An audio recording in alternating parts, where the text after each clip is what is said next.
Welcome to my channel. Subscribe, listen and enjoy my stories every day. I never thought the love of food could shatter my world, but as I stood there at the threshold of our kitchen, the aroma of betrayal was overpowering.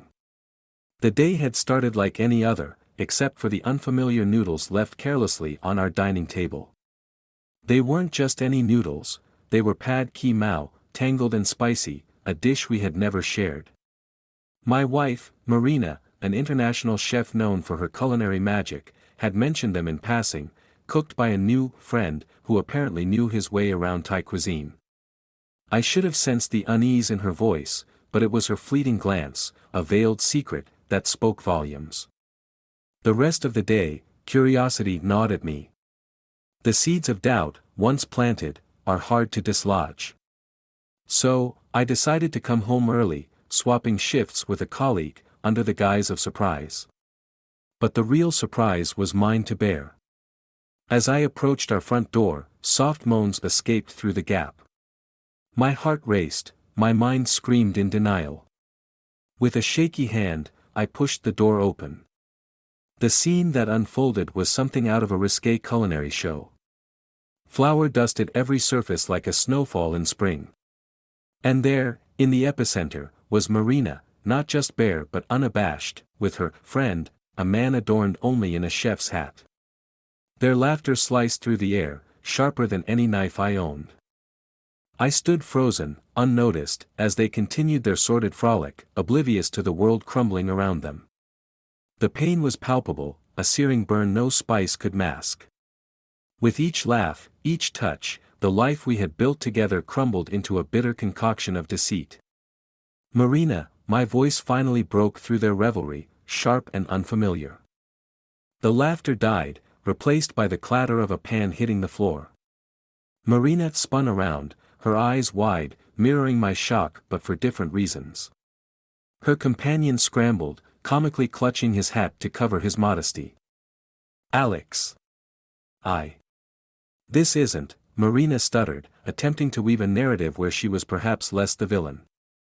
Save it, I cut her off, the coldness in my tone belying the chaos inside. I see everything I need to.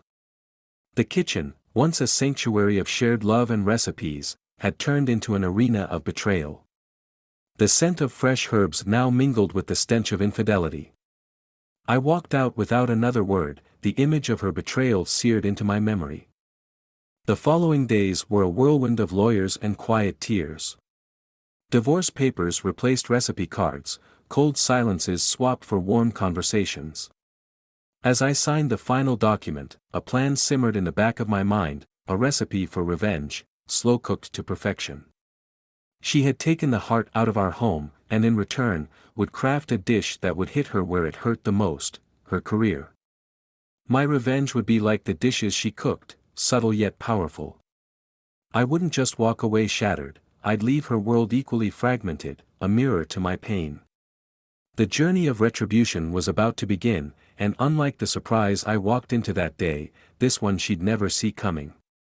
The taste of betrayal, after all, is a dish best served cold. The morning light did little to brighten the mood of my newly solitary apartment. Every ray seemed to highlight the void Marina had left behind.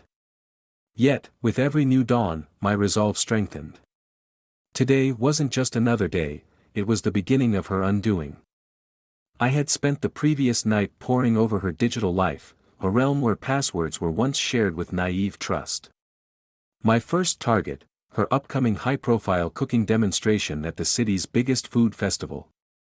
It was her stepping stone to international fame, and now, it would be the stage for her downfall. Logging into her email, I drafted a message to Jean-Luc, her sous chef, under her account. Jean-Luc, I've had a change of heart about the menu for the festival. We're going to introduce an entirely new dish. I trust you to start the prep. Details to follow. Marina. A swift click sent the email into the digital ether. Phase 1 was set. Later that day, I visited the gourmet store where Marina bought her exotic ingredients. Donning a baseball cap and sunglasses, I kept my identity obscured. I walked through aisles stocked with the finest ingredients, finally stopping at the truffle section. Selecting a rare but notoriously difficult ingredient to incorporate on short notice, I purchased it along with several other items and left a generous tip, ensuring the clerk remembered this visit. The following step was crucial. I placed a call to Marina's rival, Claudia, known in the culinary circles for her sharp tongue and sharper culinary skills. Disguising my voice, I posed as an organizer of the food festival. "Ms. Claudia, we're considering a feature article on innovative chefs at the festival for the local gourmet magazine. We've heard you've got an intriguing new dish prepared. Could you share some details?" Claudia, ever the opportunist, took the bait. "Of course, I'm thrilled to discuss my work. It's a fusion dish, blending local and exotic ingredients, a true testament to sustainable cooking." "Sounds fascinating," I feigned interest. "We're also interviewing Marina. Anything you'd like to add about her cooking?" Her laughter was cold. "Marina? Her dishes are as predictable as her palate. Nothing innovative coming from that quarter, I assure you."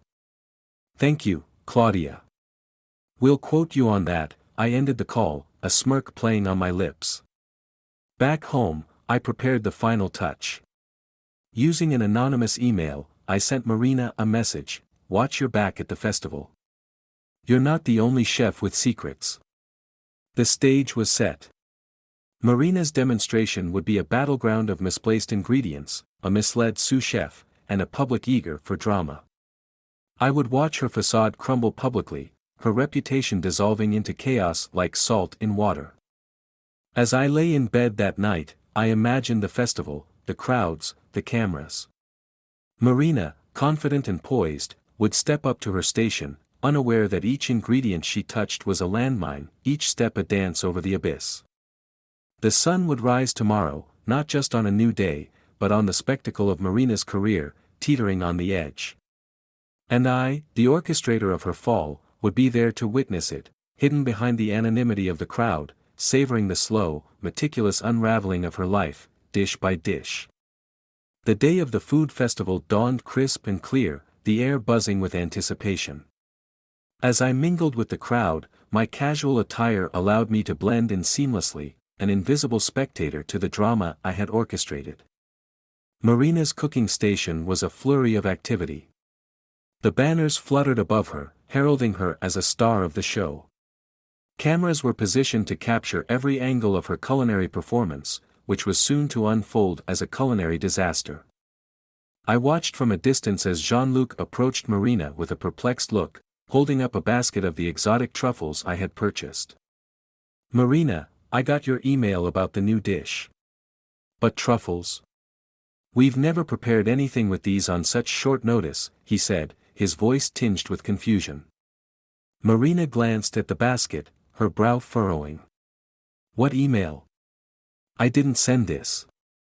"We can't change the menu now, Jean-Luc." Her voice was a mix of frustration and panic, audible even above the hum of the bustling crowd. I could see her mind racing, trying to adapt to this unexpected hurdle. "Don't worry, I'll handle this. Let's stick to the original plan," she attempted to reassure him, though her hands trembled slightly as she turned towards her ingredients. As the demonstration began, Marina tried to regain her composure, smiling at the crowd. She started with her signature charm, explaining the steps as she prepared her dish. The audience was engrossed, hanging on her every word, unaware of the impending debacle. Meanwhile, Claudia was at the next station, throwing occasional smirks towards Marina, her earlier comments about Marina's predictability floating back to me as I recalled my call. The moment of truth came as Marina reached for the spices. The labels seemed unfamiliar, her confusion was visible. She hesitated, then chose a spice, sprinkling it liberally over the dish. Within minutes, the aroma changed. Whispers rippled through the crowd as the scent of burning spices filled the air. Marina's dish was turning into a culinary nightmare right before everyone's eyes. She stirred frantically, trying to salvage it, but the damage was evident. The host of the event approached, a forced smile plastered on his face. Marina, can you tell us about what you're making today? Marina's response was hesitant, her usual eloquence lost in the scent of charred spices. Well, it appears I've made a slight miscalculation with the spices. Not what I intended, but sometimes, cooking is about unexpected outcomes, she tried to jest, but her voice cracked. The crowd murmured, some chuckling, others looking disappointed. Cameras captured every moment of her faltering demonstration, broadcasting her blunder. I watched as Marina's composure crumbled, her career teetering on the brink of public humiliation. The revenge was sweeter than I had imagined, each moment a vindication of my pain. As the demonstration ended, Marina hurried off the stage, her head bowed. I felt a twinge of satisfaction mixed with a pang of sorrow for the love we once shared. But the betrayal had been too deep, the wound too raw. I left the festival quietly, knowing that Marina's reputation as a top chef would now always carry the stain of today's failure. I had exposed her vulnerabilities not just to her audience but to her peers. Marina's path had diverged from mine irreversibly, her culinary ascent now steeped in the flavors of disgrace. The taste of revenge was indeed complex, infused with the bitter and the sweet. In the days following the festival, the city buzzed with whispers of Marina's culinary misstep. Her fall from grace was as spectacular as it was public, a viral spectacle that left her professional reputation in tatters. Yet, amidst the chaos, a deeper, more insidious plan was unfolding, one that would seal our fates forever. I spent my evenings in the shadows of my new life, planning the final act of my revenge. It wasn't enough to see Marina fail, I needed her to understand the depth of my betrayal, just as I had hers. My plan was cruel, perhaps, but betrayal had hardened my heart. I reached out to Marina one last time under the guise of reconciliation. Marina, can we meet? I think it's time we put everything behind us, I texted, masking my intentions with feigned goodwill. She agreed, hope perhaps glinting in her eyes. We decided to meet at our old favorite cafe, a place that once symbolized our shared dreams. As I waited, I observed her approach, her steps hesitant. She looked fragile, a stark contrast to the vibrant woman she once was. The sight stirred a fleeting pang of remorse, which I quickly stifled. Alex, she began, but I raised my hand to stop her. Marina, before you speak, there's something you need to see. I slid an envelope across the table. Inside were photographs of her and her friend from the night I discovered their affair, along with screenshots of the email I had sent to Jean-Luc and the truffles purchase receipt. Her face drained of color as she sifted through the evidence of my orchestration. You did this, on purpose? Why? Her voice was a broken whisper. Revenge, Marina. For your betrayal, I said coldly. You destroyed our marriage. I just wanted you to feel a fraction of the pain I felt. Marina shuddered, her eyes brimming with tears. Alex, I made a mistake, but this. How could you be so cruel?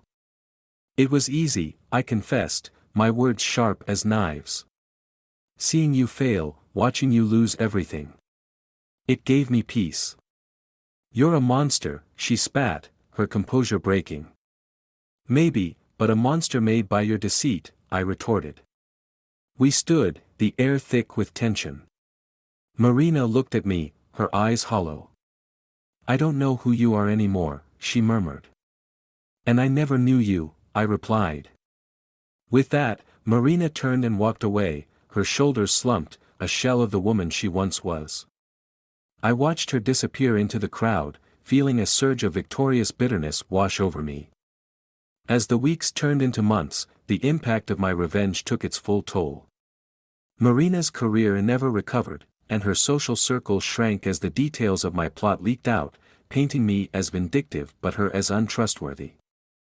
The final revelation came unexpectedly. One evening, a letter arrived, no return address, just a simple note inside. Alex, I know what you did.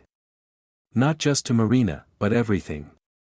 Your revenge, your hatred, it ends here. You won't see me again, but remember, the world has a way of balancing scores. The note was unsigned, its message clear. I had won my revenge, but at the cost of solitude and a lingering fear of retribution. My victory was hollow.